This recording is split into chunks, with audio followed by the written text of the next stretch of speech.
Hello, welcome to another episode of The End of the Search. This one I call it You're Not Crazy, Just Healing. It's actually the title of the third book on a series that I wrote a while ago.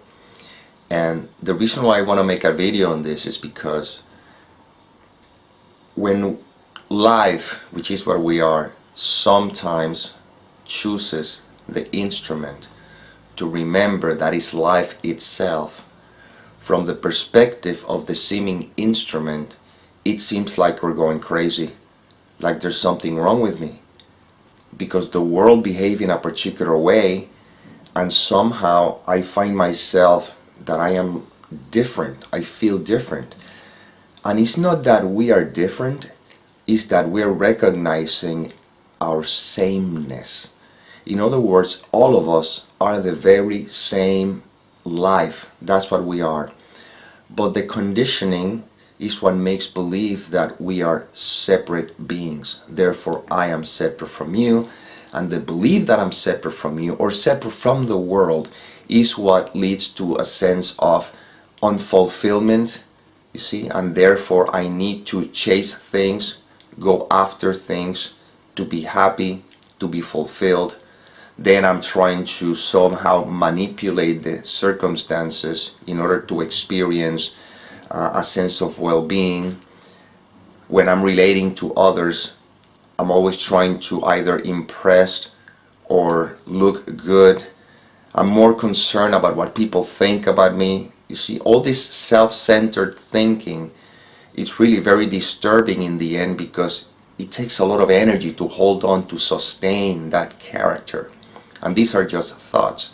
These are thoughts that tells me this is who I am, this is what I need to do, this is what right, what is wrong.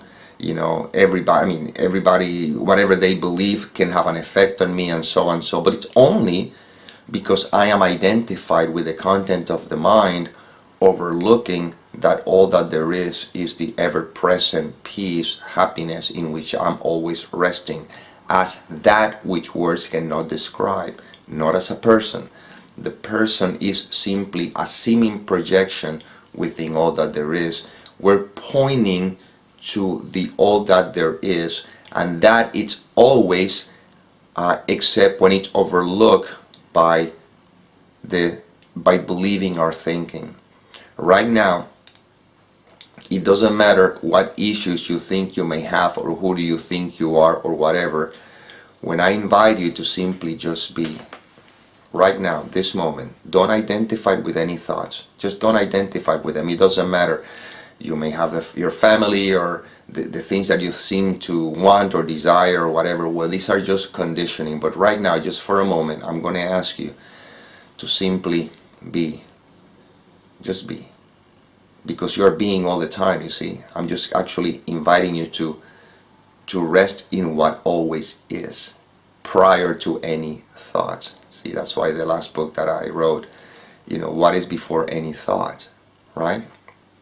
Right this moment, notice that this doesn't take any effort. And there's a sense of tranquility. There's a peaceful sense, because I am simply resting in what I am, you see. This is the invitation. But because the conditioning is so strong, we tend to go to the mind to evaluate the present experience and decide whether this is as it should be, according to my beliefs, rather than complete acceptance to what is. And it's not that you accept, because in reality, if it's happening, it's already been accepted, but I'm doing the best I can within the limitation of language. In this complete acceptance of what is, there's no resignation there. All that there is peace, real peace. See? Happiness. And now, once there's a recognition that what I am is the underlying energy, then that same energy will move or inspire the instrument to do or not do whatever it is that needs to be done on a moment-to-moment basis, which is only one moment, and it's not even a moment. It is what it is. It's ever-present experience of beingness. This is where all these videos are pointing to. There's nothing to do. It's just simply being. And in the beingness, as one really trusts that, then that's the famous peace that passes all understanding, and where again movement happens, actions do take place. They takes place through the instrument, while there's at the same time a recognition that I am not doing anything, that everything is being done through me. See? But because the mind is so conditioned to believe that I am the one doing things and I am making decisions, and I made a whole video, which I say it all the time, is the second video of the series, which is entitled We Have Freewill. So at least we can demystify this idea that I'm the one, I'm the choice maker, I'm the one who decides. But anyhow, as this recognition it settles, then life is simple, because life is, you see, life is unfolding. Life unfolds on its own, doesn't need any help from me, because I am again just an instrument through which life seems to express. But in the end, not being the instrument, simply being life, then all of a sudden the way we live this experience is very different. And in that sense, also the way I relate to others is also very different. And that can be a very disturbing point, because again, it seems like I am the outcast. I don't seem to be able to relate to others. And it's not that I cannot relate to others, it's that I'm resting in a sense of, in a real peace, that the relating to others before it used to for the purpose of trying to get attention, validation.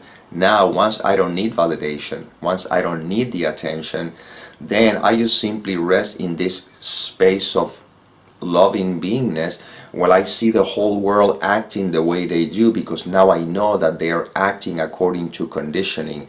Once we have overlooked the conditioning, then again I can feel, you can sense a compassion for everything and everyone doing whatever they think they need to be doing, chasing things, fighting for what they think they want and all that stuff, while you're here just observing the movie. And then if someone is ready for this kind of information because it's now in the same breaking point, well, if life thinks that you as an instrument can serve those quote-unquote others, they'll be drawn to you. You see, everything is drawn towards you, and there's no need to go in pursuit of anything. There's no need, when I'm fulfilled already, I don't need to pursue anything. I don't need to go after anything. I mean, what would I need if I'm already whole? See?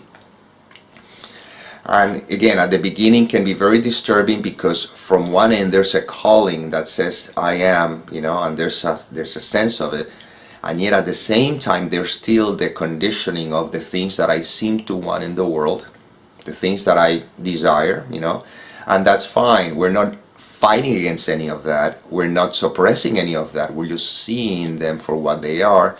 And if I'm supposed to pursue any of those things, life will move the instrument to go in that direction. The difference is that there's not going to be a sense that is forced, it's a very natural flow. If I feel like writing a book, for example, I notice how there's the inspiration that comes through me, and in that flow I see how I find myself writing it. But I don't feel that I'm forcing it. And if, let's say, I'm writing something and then there's a block in there, something says, I don't feel more inspiration right now, I don't push it. I just simply see it as, okay, that's not supposed to be written right now. Or maybe that's the only thing that needs to be written right now. Maybe 10 years from now, life lead me to continue writing, and then that book is finished, or a song, or whatever. But there's a natural flow, you see? And there's a natural flow because I'm not identified with the content of the mind. I'm just simply observing the content of the mind as it flows. And the things that needs to be done will be done, not because I made that choice, but because the choice I've been inspired to move in that direction. And once again, because I no longer relate, because I have seen through the projection, so to speak. See, well, at the beginning, I may seem like I am the outcast, like I am the crazy one, but in reality, I am not crazy. I am actually healing, you know. I believe it was Krishnamurti that said that those who are healing are considered rare, but those who have healed are considered crazy because they no longer buy the status quo. They're already free, you see. And the people that, in generally speaking, in the world, because they're not free, they're conditioned and imprisoned by their thoughts. They think that there's a particular set of, there's a way of living, as a way of being, but in reality, all they're just trying is to fit in because of the fear of letting go of their sense of identity and completely surrender to the vastness of what I am. And what we're suggesting here is that in letting go, you're not sacrificing anything. You're not losing anything because you never had anything anyway. You simply are. But in letting go, you recognize the nature of your being, and that is freedom. See? You're not becoming free. You are already free, but you believe that you are not. See the difference? We're not trying to become something because you already are. Is the trying to become something the problem? But when I let go of everything I have learned about myself, my sense of identity, it's not that I become enlightened or that I become free. No, it's that I recognize the freedom that is right now, and we can put it to the test again, right now, right this moment. Don't identify with any of your thoughts. I didn't say they will not be there. I'm just simply inviting you to just don't identify with anything. It doesn't matter what kind of problems you think you have. All the problems are just thoughts, they're interpretations. It doesn't matter. Right now, life is. Right this moment, this is what is. Don't identify with any thought just for a moment. And what is the experience? What is there? Well, that's the freedom that you're resting always, because that will always be, no matter what seems to be happening on the surface. No matter what situations you're presented with, you're always that freedom. When you rest in that freedom, you see how life flows and unfolds through you. And if a decision needs to be made that can serve in order to deal with that situation, it'll be made through you. The inspiration will come very organically. You don't feel like you're forcing, even though you are taking, or it seems as if though you're taking action. And that'll be the perfect, what is referred to as spontaneous, right action. You see, but that is not premeditated. That doesn't come from planning. That doesn't come from trying to direct or control. That is the natural expression of life through the instrument, you see. So what you are, in essence, is life. It appears as if though you are the instrument, but if as being the instrument, not identified with the content that gives a sense of identity to the instrument, you're free to be. And this is what we're pointing to here. And that freedom, which is not of this world, is what makes believe the appearance that you're the crazy one. But in reality, you're not the crazy one. You are the sane. And now, from your sanity, you are the bringer of the light. And those who are not ready, assuming that they're others, but again, within the limitation of language and within the context we're speaking here right now, those who are not ready for this, they don't want to relate with you again. And those could be friends, family, and people that you have known for years. Not because they don't, it's because your way of looking at life, the freedom in which you live, threatens their imprisonment. And they need their imprisonment because that is the sense of identity that they swear by any means that's the truth. See?